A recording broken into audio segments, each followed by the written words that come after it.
Hello, everyone. I'm sure you know that I dearly wish that I could be there, but it just couldn't happen, and I hope you're having a great time. I'd like to thank everyone who sort of jumped in at the last minute to help this work out. Deb, of course, and then Lucia, who stepped up to read my part. And then, of course, Triona, who's been enlisted by me from way back to help me do the voices. The title of my talk is The Finstock Years, Touring Oxfordshire with Barbara Pym. Pym's Finstock years extend from the summer of 1974 until her death in January 1980. These years are chiefly known for certain widely noted occurrences. She and Philip Larkin met for the first time at the Randolph in Oxford, and that was in April 23rd in 75. In July of the next year, he visited the Pyms in Finstock, accompanied by Monica Jones. And Pym records as much about Monica Jones as about Philip Larkin. Here's what she says. All in pink, dress, pretty pink shoes and bag, even gloves. Very jolly and nice, and they seem to take a lot of holidays together. Why not married? I shall think of her now, related to those earlier tender poems, especially in the volume dedicated to her, The Less Deceived. I love that quotation. Pym finished Quartet in Autumn while living in Finstock, but couldn't find the publisher until her, and I like to put this in quotes, her rediscovery. Most significantly, of course, she was rediscovered in January of 77, whereupon Macmillan quickly brought out Quartet in Autumn, and The Sweet Dove died in consecutive years. Larkin shepherded Quartet onto the 77 Booker Prize list, where it was a finalist and it was his pick to win. In the wake of her rediscovery, the BBC filmed Pym, accompanied by her cat, taking tea in her Finstock garden with Lord David Cecil. And she wrote her last novel, A Few Green Leaves, published posthumously. But my talk about Pym's Finstock years is to have another focus, one Pym herself might condone. When she was living in the village, Pym was asked to write a description of her life for a volume of world authors. She dutifully reported, I work on my novels and engage in the usual country pursuits, church, gardening, local history, and country walks. I'll add there, she leaves out sawing wood, but maybe she thought that went without saying, because she did saw wood, as I found in her letter to Hillary once. It is these usual country pursuits, as Pym puts it, that I will focus on in my talk today. Activities that Pym would have pursued whether or not she had regained her status as a published author, and which for that very reason are central to our understanding of her values as these found expression in her life and in her novels. The pursuits that I will focus on are those that I can herd under the word touring in the title of my talk, although I will be taking a few detours and pit stops along the way. Sometimes those sheep are a little hard to herd, and I'm guilty of letting them run free sometimes.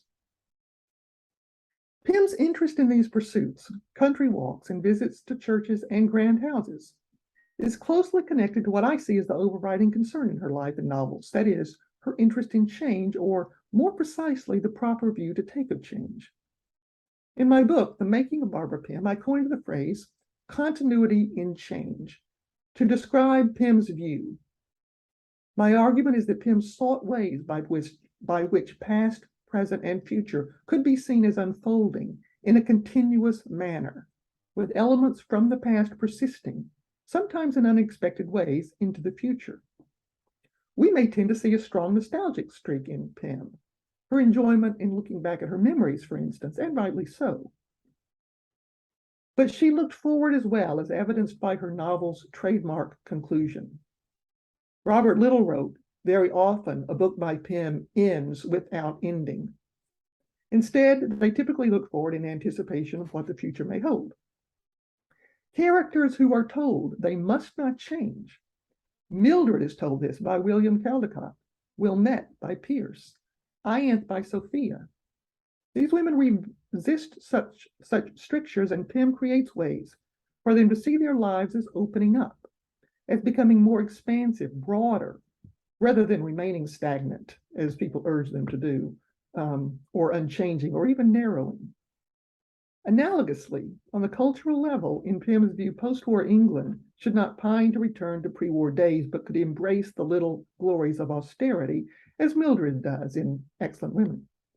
Later, in An Unsuitable Attachment, Pym imagines that traditional and contemporary or modern England could value each other, even happily cohabitate, as in the marriage of old-fashioned Ianthe and John Shallow, the more modern man. Pym herself lived out this view. She had no wish to relive her childhood or to continue her studies at Oxford. And she had mixed feelings even about returning to visit St. Hilda's, although she did.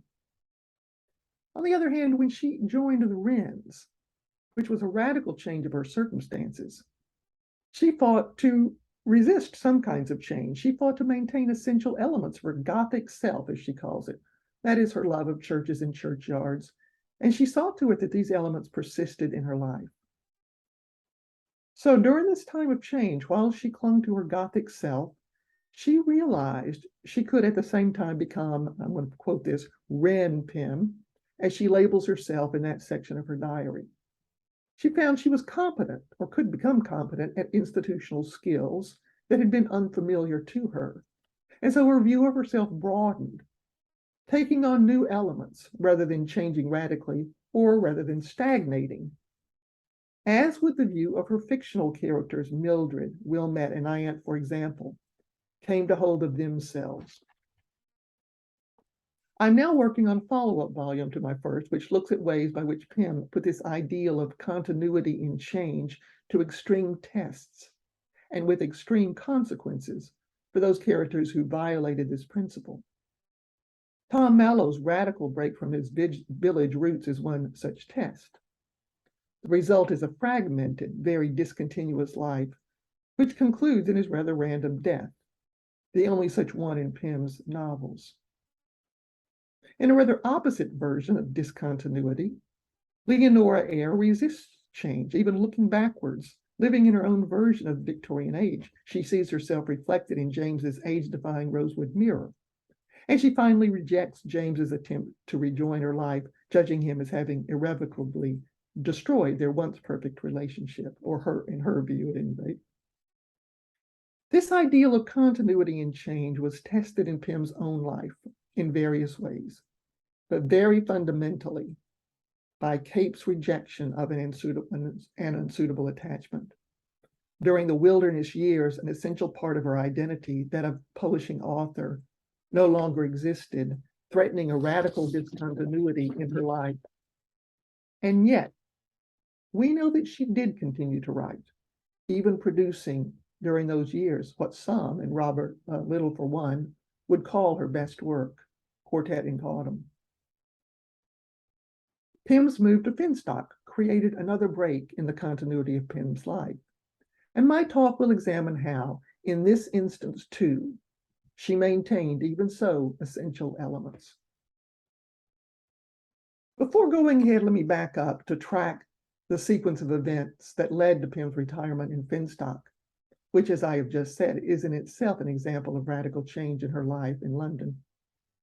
Although Hilary Walton retired from the BBC and moved permanently in 1972, Pym, who was 59 at the time, continued her work at the International African Institute. She lived in a bedsitter during the week and traveled to Finstock on weekends, where she did become involved along with Hilary, in village activities. When Darrell Ford, the director of the IAI, died suddenly in 73, Pym delayed her planned retirement at age 60, but a stroke of March 74 forced the issue. And here is an interesting thing. Pym herself took note of her condition. What is my writing like normally? She scrawled this question at the bottom of an almost illegible page in her notebook, the final line of which is brain scan. So it seems she diagnosed her own stroke by noticing her handwriting had deteriorated. After a lengthy hospital stay in spring and a rural convalescence in summer, she moved from London permanently in July of 74. The IAI held her retirement party in October, although she continued to do a little indexing on the side, not entirely putting aside the work in which she had been engaged for so long. And one final word before I turn this over. The car that's pictured in the title slide is a yellow Volkswagen Polo. And I was able to find a car, an image of a car, the same year, the same make and model, the same color that Hillary owned during these years. Hillary liked to buy new cars, I think, fairly often, Pim says. But I like to imagine the sisters zipping around Oxfordshire in this little yellow car. I will now turn things over to Lucia and Triona and place this talk in their capable hands. Thank you very much. And again, I wish I could see you in person. Bye-bye.